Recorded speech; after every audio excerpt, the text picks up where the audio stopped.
A lot of you are asking on where to begin if you want to do like a reset in your life. I would suggest start your reset in your home. This is stewarding what God's already given you. It's stewarding what you already have, and it's aligning yourself with order and clarity instead of chaos and disorder. So when you handle the home, the space, the garage, the closets, the clutter, the excess, the things that you no longer use, you're releasing from your subconscious, but you're also releasing in the physical things that no longer serve you. These might be things that were part of like a past season. These are things that were part of a past life, a past you. Maybe something that you're trying to expand and get away from or move on from, but you're continuously reminded with the things that are in your home. And sometimes those things trigger more emotional responses than you realize. Even if you're not looking at it directly or you're not really conscious of it, your subconscious is picking up what is in your surroundings. Where are you living? What's your dwelling space? And it's not just you, it's also your kids. Their subconscious is picking this up too. They are seeing and they are internalizing what is going on around them. Their body, their nervous system is responding to this. So if there's clutter all over in their peripheral, or if they feel like there's no space to breathe, there's no space to just relax, then they're feeling that they can't breathe, that they're suffocating, that they can't come up higher. It's keeping them stuck, because that's what clutter does. It keeps you stuck. It says, this is it. This is your life. You're surrounded by all this. You have to take care of it. You haven't gotten to it yet. What are you doing? Oh, I got to get to this. My life's so busy. Everything's out of order. It's definitely not a wealthy mentality. A wealthy mentality is you're in control. You walk into your space and there's order and it feels good. And you're like, I love this. It feels ordered. This is a biblical principle also, because it's not just stewarding, but it's order is part of heaven's design. You know, it's you're creating openings for goodness to come through you because there's space for it. You're making a space for it. And your environment is just reciprocating what's going on in your mind. It's reciprocating what you're feeling. It's reciprocating your emotional state. And then it's this back and forth, almost like this response that is, you're feeling something, your environment's telling you something. Oh, this needs to be fixed. This is broke. There's too much stuff. I don't know what to do with this. So you're in this chaotic state all the time. You're literally just in this fuzziness. There's no direction. There's no clarity. Do I go? Do I stay? What do I do? Do I keep it? Do I let go of it? And you're just stuck. This is why I reset. I do little resets all the time. I've done big resets. I do major resets spring and fall, because each of them I feel are entering into a new season. Spring, you're birthing something new. You're kind of coming out of the barrenness of winter, which is preceding the busyness of the holidays. And then fall, you're coming out of the summer season and you're going into more of a nurturing season and more of this, I don't want to say relaxed state, but you're cultivating different things in different seasons. And then the fall is leading up to the abundance of the holidays.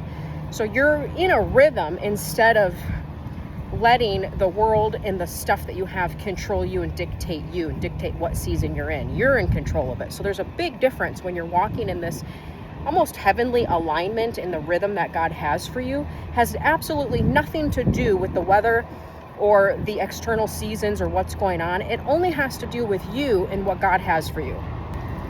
It has to do with his rhythm and design for your life, his race, his walk that he wants you to be on, the race that he has for you to run. That's the rhythm that you tap into that, and you will see that he will position you properly and things will flow properly, and they'll flow like they will just come out of you because you're aligned, you're in proper alignment.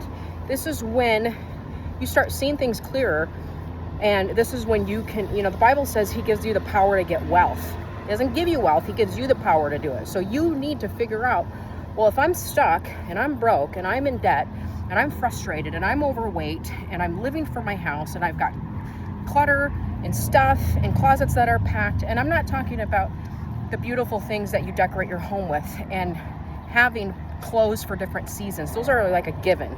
Christmas ornaments maybe that you need to store. I'm talking about the excess stuff, like the miscellaneous stuff that is just taking up space. This is the financial hangover in its physical form that is telling you this is stuff that you bought at an impulse, that you purchased, and now you're not doing anything with it. It's shoved in a drawer for one day, you might use it.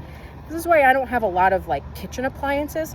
They're so clunky and they're so bulky, and I don't want to store all those. Like, I know like people will get the latest and greatest, the air fryer and the panini maker and the crock pots and the rice cookers, and we have a KitchenAid mixer, a little toaster, and that's it. I don't use any other kitchen gadgets, just basic things, you know, your wooden cutting board, your knives. Like, when you keep these areas simple and you realize I don't need all of these things to do things for me, I'll just do it myself. You're keeping things simple. You're liberating your life. You're liberating yourself. You're liberating your to-do list, your space. So all those drawers that are packed, all of the closets that are packed, all of the things that have left over from chasing cheap dopamine and chasing things, clean it out. Get rid of it. This also opens you up to buying the nice things that you like. This is why I share quality things. I just shared this really beautiful crystal candle dish, simple, modern, elegant, that you can put a big candle in and you can use it for any season. When I find things like that, and especially when they're on sale, it's a win-win because, okay, so some people say that's expensive. It's $63 right now on sale. It's huge. It's gorgeous. Regular over $100. And it's a gorgeous piece that you can use all year long. You just change up the seasonal candle that you put in it. Of course, go with a non-toxic candle if you can, but you just change up the candle. So now you got a spring candle, summer candle, a fall candle, winter candle. You're using the same thing to elevate that one candle. And it's just that little detail, that little touch that adds so much more to your space that you invested in. Now, instead of buying 3 $20 items that you found on sale that you really don't love, they're okay, you don't really love it, you kind of like it, you invest in one nice thing. So this is the difference with having tons of knickknacks and tons of little tchotchkes and little things that are meaningless. They're collecting dust. You got shelves with these plastic taupe greeneries like piled all over, and little things and just junk. It's really just junk. And then it's triggering clutter. Now, I know a lot of people like that style. That's totally fine. I'm talking about the ones where the environment is triggering it's triggering a wrecked nervous system. It's triggering high cortisol. You don't know why you can't lose weight. You know, maybe you're active, but you just can't lose weight. Well, if you work from home and you spend a lot of time in your home, that could be the reason, because your environment is then like backfiring. You're doing it to yourself, is what I'm saying. I've seen it time and time again. It's not a big magical mystery. It is really easy to notice how somebody's nervous system, or they're anxious, or they just don't feel you could tell when there's calm, peace, and clarity and when there's not. And normally it's linked to their environment. A cluttered environment is giving you anxiety. It's hurting you. This also messes with your hormones and everything. So I would recommend, if you are craving a reset in life and you're not going to move, some people, they just need to move to a new place and start fresh. And I love that. I think that's great. I think life is an adventure. I personally don't like staying in the same place. I was in a place in the same community for like 8 years. That was way too long. I knew I was living in a past season over and over again. I mean, I was going around the same mountain over and over again, until I just got to the point of utter disgust. I thought, I don't want this. I want better. I want different. I want something new. I want to push myself to levels I've never been at. So I positioned myself in an environment. If you listen to my last video yesterday, it's about positioning yourself. I positioned myself into a totally different environment around people I didn't know, that was much more expensive than I had ever paid before. But it had the life that I wanted. It had the lifestyle. So it forced me to do things different. It forced me to wake up earlier. It forced me to really get things in order. I literally got rid of 70% of our stuff and then just started fresh. And then we had a bunch of turmoil that happened shortly after that, but we rebuilt. And so you have to be willing to let go of the old, and you have to be willing to let go of the past, and you have to be willing to let go of those things if you want something better. So if your stuff in your home is triggering a past you, and every time you walk by it, it's telling you who you were, like clothes that you don't fit into anymore, maybe clothes that when you used to go out and party, get rid of them. Like, dress like every day depends on it, that you are this person. You come up higher, you achieve more. You care about yourself. You're taking care of yourself. You rest like you mean it. You exercise like you mean it. You don't engage in frivolous activities, nonsense. You're not going out and partying and drinking and gossiping and talking to, when people still are in that, I'm like, what are you doing? What are you actually doing? Nothing. You're wasting time and you're destroying your body and you're messing up your metabolism. It might feel good at the moment. Yeah, we caught up and we chit-chat and talked about a lot of stuff. But then what?